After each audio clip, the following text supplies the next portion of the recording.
Hello, Ram Ram, नमस्कार। बबीता कुमारी लोकगीत channel में आप सबके दिल से स्वागत बा। तो आज हम आप सबके बीच में बड़ा प्यारा और दर्दनाक बेटी विवाह ललनवा सुहाग गीत लेके आए, जौनी में आखी बिटिया के बाप का दर्द छुपा बाटे।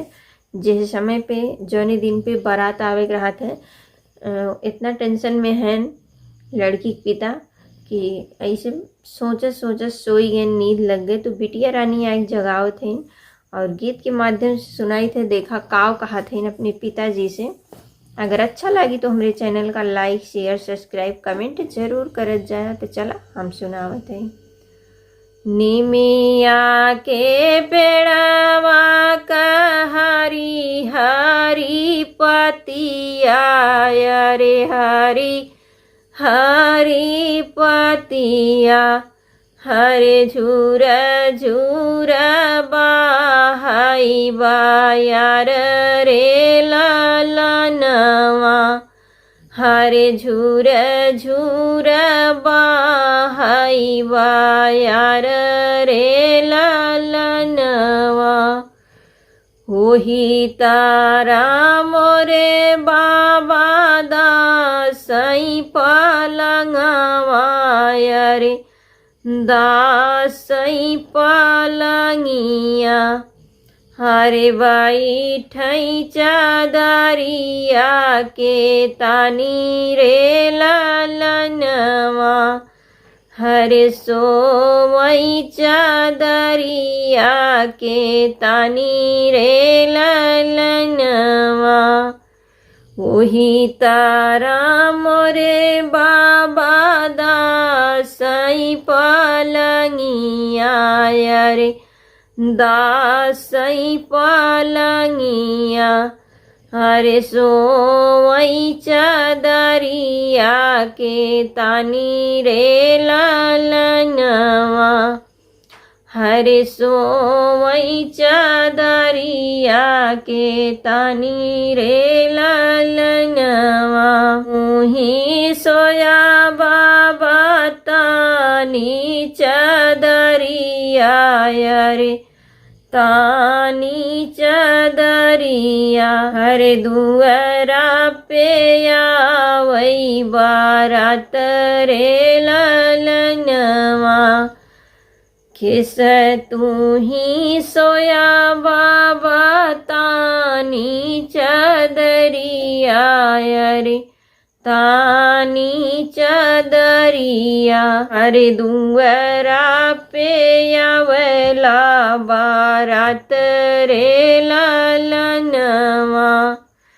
जब तू ही सोईबा बाबा तानी चादरिया, रे तानी चादरिया, हरे दुआरा पे आइल बारात रे ललनवा, हरे दुआरा पे आइल बारात रे ललनवा। घोड़वा सजल आवई, हथिया सजल आवई, हरे हथिया सजल आवे, हरे धोती ढीले आवई बाराती रे ललनवा, हरे धोती ढीले आवई बाराती रे ललनवा।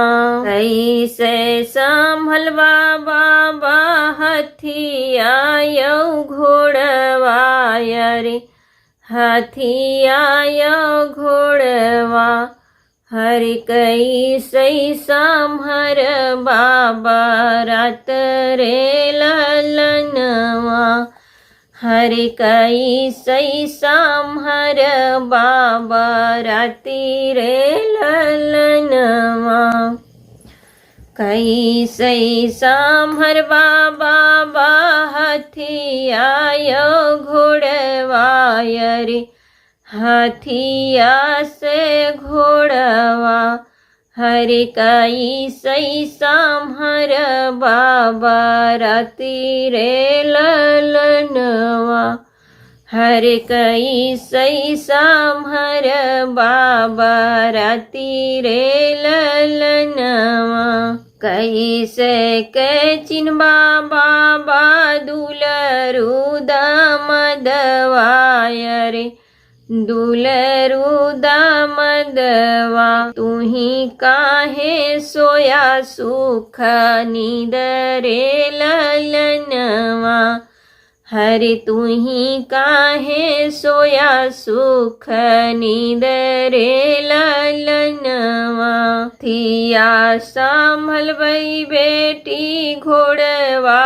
संभल बई हरे घोड़वा संभल बई हरे हम ही संभल बई बारात रे ललनवा हरे हम ही सांभर बई बारात रे ललनवा थिया सांभर बई बेटी घोड़वा सांभर बई अरे घोड़वा सांभर बई अरे हम हूँ सांभर बई बारात रे ललनवा हमरो दामद बेटी पढ़ल पंडितवा रे पढ़ल पंडितवा हरे हाथवा में पोथी ली है ठाड़ी रे